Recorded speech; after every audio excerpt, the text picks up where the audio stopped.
How to use FIEBING'S Dura Edge. This is a demonstration for the proper application of FIEBING'S Dura Edge, which is available in black and brown. It is a flexible, highly durable finish for professional edging. It dries bright, hard, and will not rub off. For this demo, we used a belt-cut piece of natural leather with beveled edges. It was prepared for an edge finish using FIEBING'S gum tragacanth, which was applied to the natural leather edge and rubbed briskly until it became slick.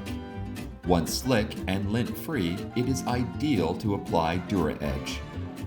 To transfer the Dura Edge from its bottle to the leather, you can use the wool dauber that is attached to the cap. Do not overload your applicator to avoid drips.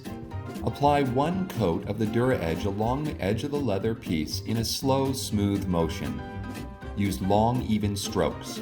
Repeat until the entire edge of your leather is coated. No need for burnishing or buffing. Do not touch edges until completely dry. Drying time depends on your unique environment. That is how you properly use FIEBING'S Dura Edge. Buy this product directly from FIEBING.com or other FIEBING dealers.